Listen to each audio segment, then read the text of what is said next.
Boa tarde, bem-vindos para mais um episódio dos Crimes Antigos.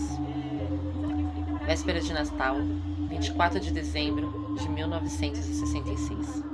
Enquanto as famílias se preparavam para celebrar, uma cena de horror parava uma cidade inteira do interior de São Paulo, São José do Rio Preto. Ali, numa área um pouco iluminada, próximo a um ponto comum da época, um orelhão, um homem foi encontrado morto. Faradi Abraão, comerciante conhecido na região, mas não era apenas um homicídio. Era algo que nem os peritos estavam acostumados a ver. A cena de um crime indicava um leve nível de frieza e técnica, que não combinava com um crime comum. Segundo os relatos da perícia, o autor demonstrava conhecimento de anatomia. Os cortes eram precisos, controlados, sem sinais de desespero, sem improviso. Era alguém que sabia exatamente o que estava fazendo. A polícia percebeu que não estava lidando com um assassino comum, mas com alguém que queria mandar uma mensagem. E no mundo do crime, mensagens são deixadas para ser vistas. E é exatamente isso que aconteceu. A cena não foi escondida, ela foi deixada exposta como aviso.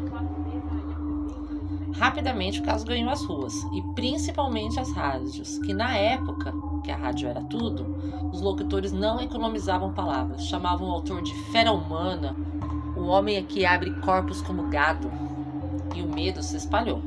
A população entrou em pânico, as pessoas evitavam sair à noite, os orelhões então ficavam vazios, e um boato começou a crescer, de que qualquer pessoa distraída poderia ser a próxima. A investigação seguiu um caminho específico, sem DNA, sem tecnologia moderna.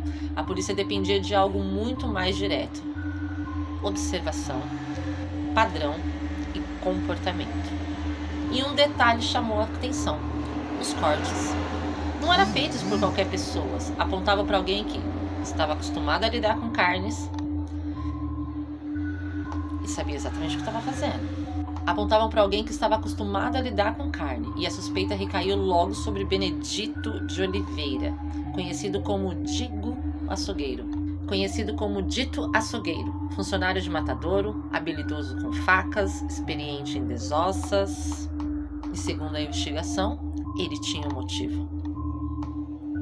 Qual motivo? Ciúmes. Desconfiança de um envolvimento entre a sua esposa dele com a vítima. Crime passional clássico, mas dessa vez ultrapassou qualquer limite.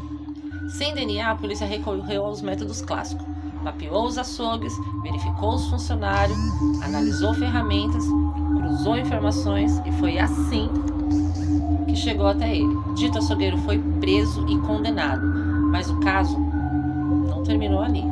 Ficou por semanas, a cidade mudou. Açougues ficaram vazios, pessoas desconfiavam até do que comiam, e cada novo crime parecido trazia de volta o mesmo medo: o açougueiro voltou.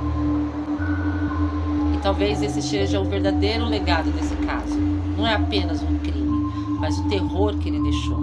Porque às vezes o que mais assusta não é a violência, é a frieza, a precisão. É saber que não foi um impulso. É saber que foi alguém que sabia exatamente o que estava fazendo.